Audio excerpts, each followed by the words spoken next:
आप देखो घरों में ना हम लोग तकिए का इस्तेमाल करते हैं।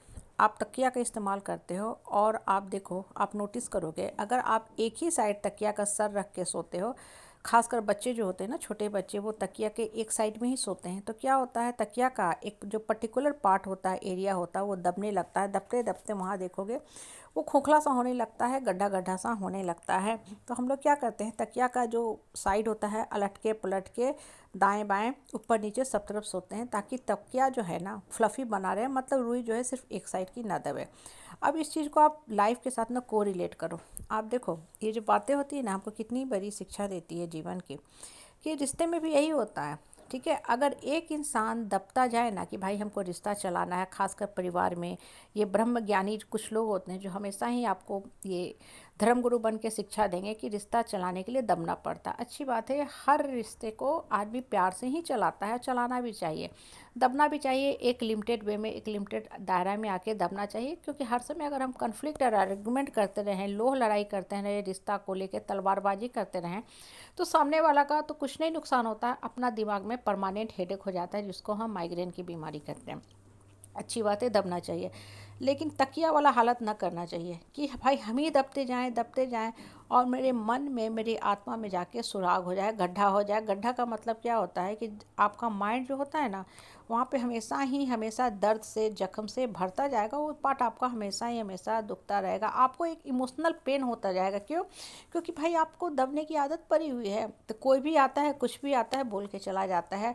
और चूंकि आप दबने वाले हो, मतलब आप पलट के जवाब नहीं देते हो, रिश्ते का लिहाज करते हो, रिश्ते को ढोते हो, तो सामने वाला की भी यही एक्सपेक्टेशन रहती है कि अभी भी आप दबते रहोगे, अभी भी आप जवाब नहीं दोगे। इसलिए देखो, रिश्ता चलाओ ना तो जागृत होकर चलाओ, कॉन्शियस माइंड में रख के चलाओ कि हमको दबना है, लेकिन कितना दबना है, कहाँ तक दबना है, कैसे दबना है।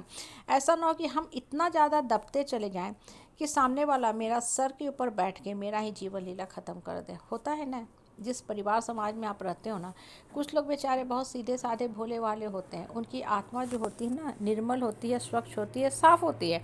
तो बहुत ज़्यादा वे उधेर बुन में, वो तिक्रमबाजी में, वो पॉलिटिक्स में, हाँ, वो कूटनीतिज्ञ नहीं हो पाते हैं कि चालूपना ज़्यादा करें।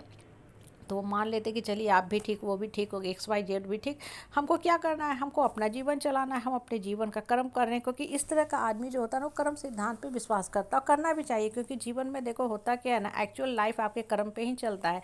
कितना भी महान बन लो, धर्मगुरु बन लो, बड़ी बड़ी बातें कर लो, बहुत लोग बड़ी बड़ी बात नहीं करते हैं, लेकिन सबसे ज़्यादा अधर्मी और पापी वही होते हैं। इसलिए उनका भी पर्दाफाश होता है, परिवार में भी पर्दाफाश होता है ऐसे लोगों का कि आप कैसे अधर्मी थे।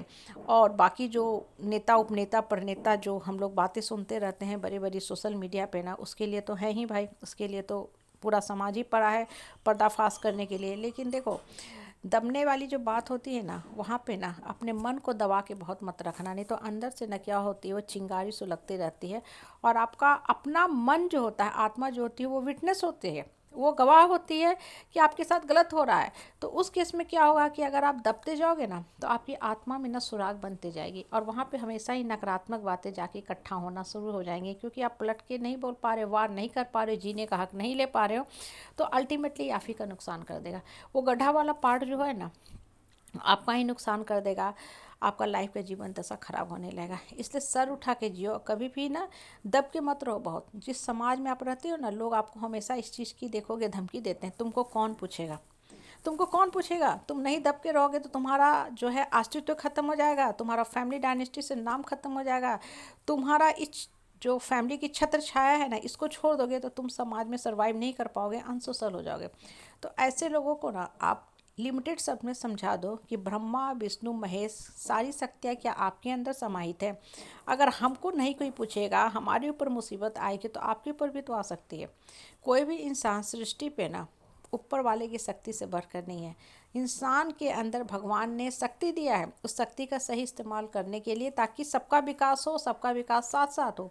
लेकिन अगर आपने गलत इस्तेमाल किया, एक बहुत पुरानी कहावत है, power corrupt absolute, power corrupt absolutely.